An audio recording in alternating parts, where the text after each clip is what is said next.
Welcome to The Explainer. Today, we're setting off on a really incredible journey into the hidden psychological forces that actually drive our decision-making. We all love to think of ourselves as strictly logical beings, right? Carefully weighing the pros and cons of literally every situation. But what if I told you that there are unseen currents constantly pulling us way off the path of reason?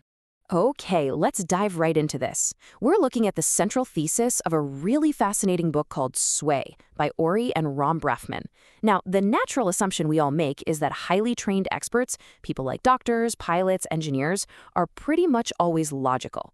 We trust them entirely because we just assume their extensive training makes them immune to irrational behavior. But as the Brafmans reveal, that assumption is completely shattered when we actually look at the data. Which brings us to Section 1, the illusion of rationality. We're going to start by looking at how highly trained professionals actually act when they're put under intense pressure or face completely unexpected circumstances. And I'll warn you, the reality here creates some major narrative tension, because it turns out the people we trust the most are just as susceptible to irrationality as you or me. People aren't rational. That was the booming, unapologetic declaration made by Professor Roberto Fernandez on the absolute first day of his MBA class. Imagine sitting in that room fully expecting a dry, textbook lecture on finance and economics, and instead, your professor completely shatters your worldview with this undeniable truth. People are simply not rational. And to prove his point, Professor Fernandez shared some truly shocking historical mysteries. Get this. Back in the 1950s, doctors were actually caught on film pouring a white powder directly over patients' hearts during open-heart surgery. That powder? It was asbestos. And even as patients started tragically dying off, hospitals just continued the procedure, literally turning a blind eye to the objective information sitting right in front of them. Or think about the 1986 Space Shuttle Challenger disaster. The night before the launch, engineers provided crystal-clear mechanical data showing that a synthetic rubber seal, an O-ring, would lose its pliability and malfunction at 32 degrees Fahrenheit. But management, they just ignored the subjective data and decided to proceed with the launch anyway. We're talking about elite scientists and professionals completely ignoring cold, hard facts. Let's move to Section 2 and see how this builds. The diagnosis bias. So let's look at our first major case study, which takes place right inside a hospital emergency room. An ER doctor named Brian Hastings shared a really heartbreaking story about a 2-year-old girl named Amy who was brought in with severe stomach pains. Now, the logical medical actions here would obviously be to run tests and thoroughly evaluate her physical symptoms. Instead, the physicians took a highly irrational path. They focused almost entirely on Amy's mother, who was, as you'd expect, extremely anxious and flustered. And they just sent Amy home. The very next day, the terrified mother brought Amy back. Again, instead of running actual tests, the doctors labeled the mother a hypochondriac, a so-called frequent flyer. They sent a very sick toddler home again. Tragically, by the third day, when Amy finally lost consciousness, it was just too late. They lost her. So, the crucial point in this tragedy is a psychological trap known as diagnosis bias. The exact moment those ER doctors labeled Amy's mother as an overreacting frequent flyer, they fell completely under the spell of this irrational force. Diagnosis bias essentially means that the moment we label a person or a situation, we immediately put on blinders to absolutely all evidence that contradicts our initial diagnosis. Our brains just lock onto early labels, and it completely blinds us to the truth, even when a child's life is literally on the line. All right, moving on to Section 3, the Tenerife airport disaster. We're shifting our narrative now from the emergency room to the runway of a tiny tropical airport. This is the buildup to the deadliest airplane collision in human history. And believe it or not, psychology is right at the center of the whole shebang. At the helm of this disaster was Captain Jacob Van Zanten. Now, this wasn't some rookie. He was one of the most experienced, highly accomplished pilots in the entire world. He was literally the head of KLM's safety program. He was the very face of the airline's punctuality and precision. And this creates the ultimate paradox for us to unravel. Why on earth would an airline's top safety expert, a man who literally taught crisis management, act completely irrationally? To understand why, you have to watch how the pressure compounds over just a matter of hours. Hour 1.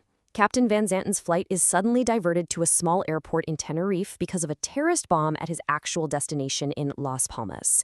Hour 2. The clock is loudly ticking on a strict, legally mandated rest period. If he doesn't take off soon, he'll be forced to strand hundreds of passengers overnight, which would create a massive logistical nightmare. Hour 3. Trying to save some time, he decides to refuel right then and there. But this totally backfires when the destination airport suddenly reopens. Now he's stuck waiting for thousands of gallons of fuel to pump. Hour 4. Nature throws a massive wrench into the gears as a thick fog rolls in, dropping visibility to a mere 300 meters. And finally, Hour 5.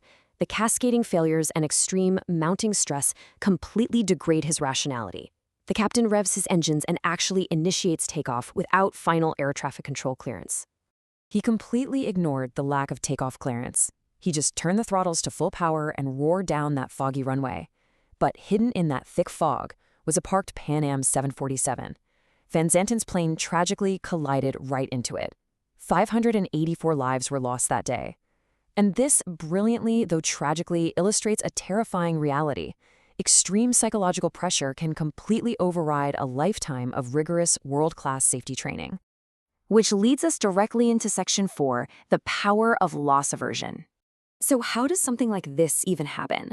We really need to zoom out from the tragedy of Tenerife to understand the specific psychological undercurrent that drove Van Zanten's fatal urgency on that runway. See, the investigators realized Van Zanten wasn't just frustrated, he was being heavily driven by something called loss aversion.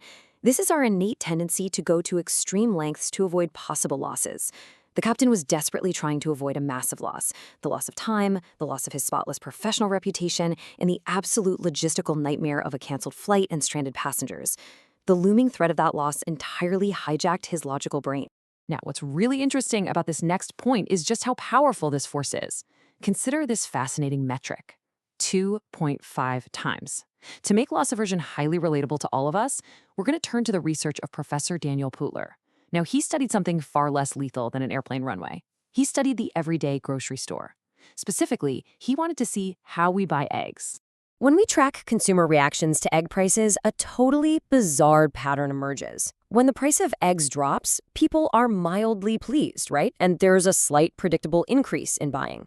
But when the price of eggs rises, when consumers face a financial loss, they cut back their consumption by a massive 2.5 times. This perfectly shows the disproportionate asymmetrical panic we all feel when we're facing a loss. We can scale the exact same psychology that caused a deadly airplane crash all the way down to the mundane, everyday experience of buying breakfast. We just hate losing far more than we enjoy winning. Which leaves us with this final crucial thought. We've seen ER doctors ignore completely clear signs due to diagnosis bias. We've seen a world-class safety pilot cause a historical tragedy because of loss aversion. So if the world's most highly trained experts can be swayed this easily, what hidden forces are driving your decisions today? How is your brain being hijacked without you even realizing it? Thank you so much for joining me for this explainer, and I genuinely hope it leaves you questioning your next logical decision.